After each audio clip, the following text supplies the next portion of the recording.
ఈరోజు మనం దొండకాయ ఉల్లికారం ఎలా చేద్దాం, ఏంటి, దానికి ఏమేం కావాలి అనేది ఇప్పుడు చూద్దాం.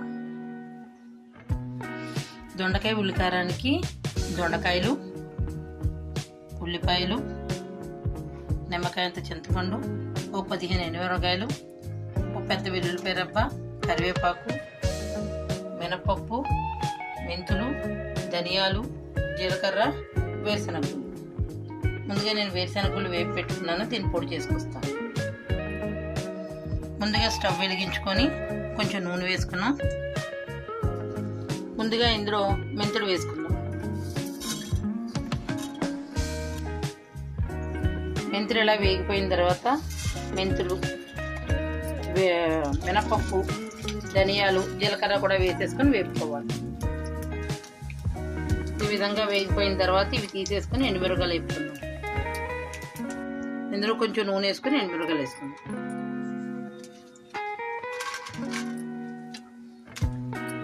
మన కారానికి తగ్గట్టు ఎండుమిరపకాయలు వేసుకోవాల్సి ఉంటుంది. వీటిని కూడా కొద్ది వారుగా వేపుకుందాం.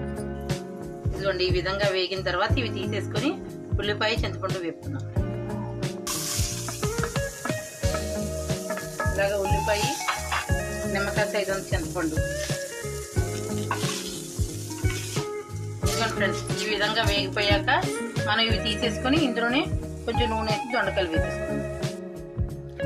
2 చెంచాలు ఆయిల్ వేసుకున్న తర్వాత దొండకాయలు వేసుకుందాం. ఇలా మిక్సీ జార్ తీసుకొని అందులో మనం ముందుగా వేపుకున్న సామాన్లు ఏవైతే ఉన్నాయో ఇవి అందులో వేసి పౌడర్ ఆడుకోవాలి. ఇలా వేసుకున్న తర్వాత ఇందులోనే మనం వెల్లుల్లిపాయలు కూడా వేసుకోవాలి. ఇందులోనే మనం ఉల్లిపాయలు, చింతపండు వేపుకున్నాం కదా, అవి కూడా వేసేసుకున్నాం.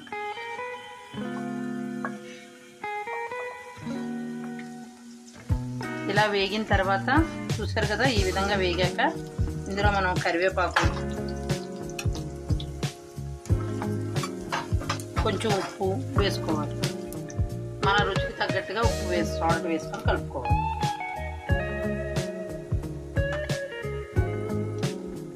ఇదిగోండి ఫ్రెండ్స్, మనం వేపుకున్న అన్నీ కూడా ఈ విధంగా ముద్దగా నూరుకోవాలి. ఈ నూరుకున్న ముద్దను వేసుకోవాలి.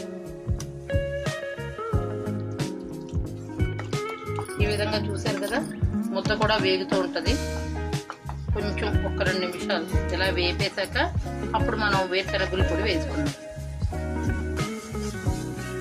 ఇక చూసారు కదా, ఈ విధంగా అంచుల వెంబడి ఆయిల్ అంతా కూడా రిలీజ్ అయిపోతూ ఉంటుంది. చూడండి, వదిలేస్తుంది.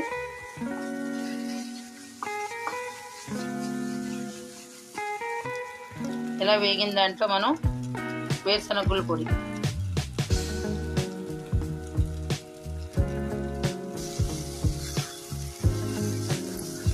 ఈ విధంగా వేరుశనగల పొడి వేసుకున్నాక కలుపుకోవాలి బాగా.